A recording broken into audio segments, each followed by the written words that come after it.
visit. We have beautiful buildings, go inside the buildings.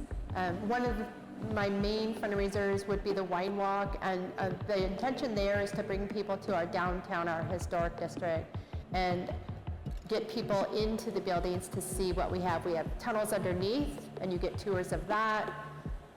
You get to go into all of the inside of the buildings because the businesses are participating in the wine walk. So, but we also have a great outdoors in Eureka. We have a ton of hiking and mountain biking possibilities, camping, just our outdoors is still rural and clean.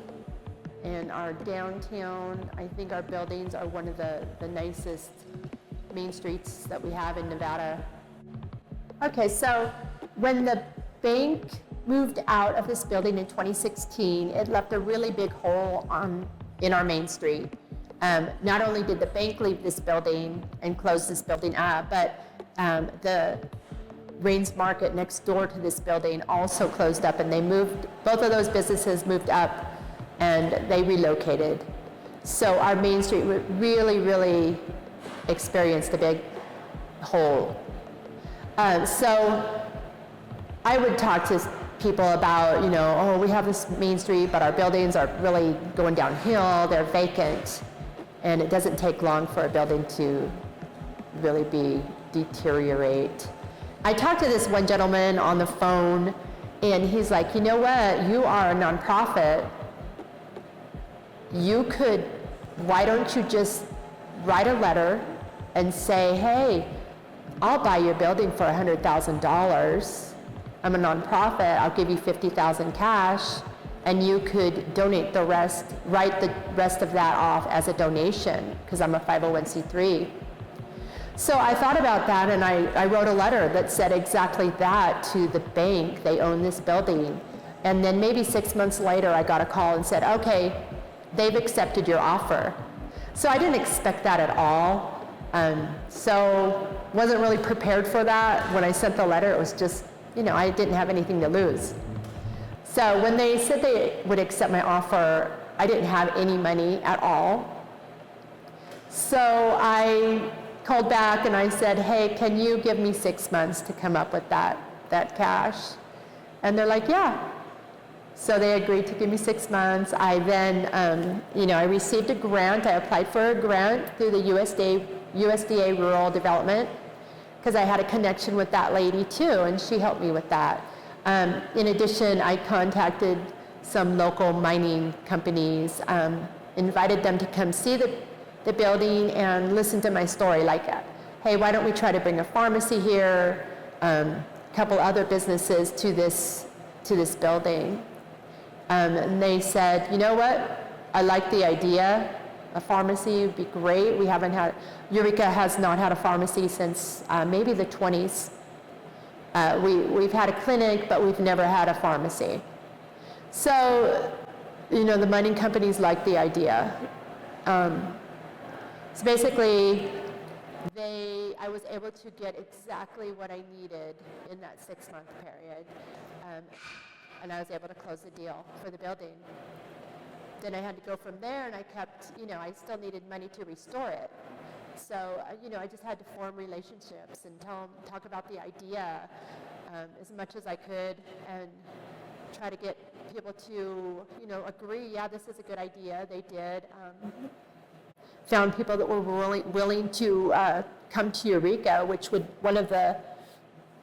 those businesses would be Economy Drug out of Ely, and Andy Bath and April Bath, where they wanted to come to Eureka. So it was really a win-win situation for us. After that was done, we went on to the next phase, the coffee shop, and then, the reason for the coffee shop is that, we didn't have one. People will stop for coffee. They will come into the building for coffee, and they have. So, our goal is to get people into the building, use the building, and just help our local economy too.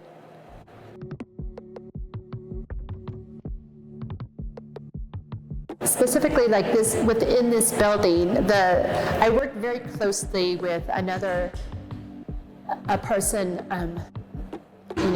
we worked with the intention of trying to keep anything we found in this building and use it. And just, we didn't want anything new. We wanted to use what we had, what we found, and if we didn't use it in the other rooms, in either the front or the coffee shop area, we'd bring it back here and we'd put it here somewhere. So just trying to keep what's here, try to keep what's special about this building. It's made out of volcanic tuff, so 2-foot stone. And something that was kind of neat, we opened up the exterior, the north side of this building. It was covered over with stucco. So we opened that up in 2 different places and made 2 different entrances. And you can see that stone now. And we kind of did whatever we could to keep it visible, so people could see what the actual what it's made out of, and just utilize what we have.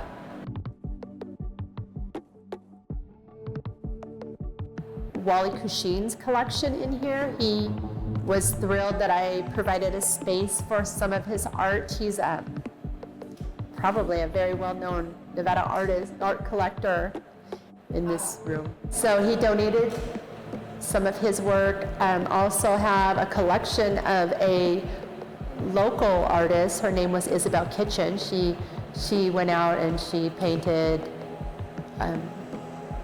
bristlecone pines, and that was in the 70s. And her son donated her entire collection to me. So her work is displayed here too. I've also been able to go outside of Eureka to an artist he was from Elko County, and I have some of his work here, and I hope to work with him in the future, doing maybe a workshop and hopefully even into a mural on the side of this building.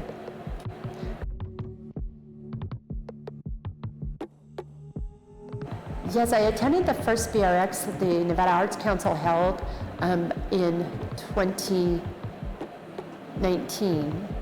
I went to Tonopah, and that was fantastic. I met so many different artists from throughout the state, and the reason that I found that so important to what I do is that I have a gallery. One of the first buildings that we restored is just down the road, and the intention there was to support artists, especially Nevada artists. So I did meet quite a few artists. I ended up bringing one of them. She did a couple workshops in Eureka. I have some of her art over there that I promote, and it's for sale. Oh wow, there's a couple more buildings that I would love to restore or see restored in this town, and I would love to partnership with just some of those owners of those buildings and see what we could come up with, and maybe what kind of businesses we could put into that while keeping the building intact and bring it back to life.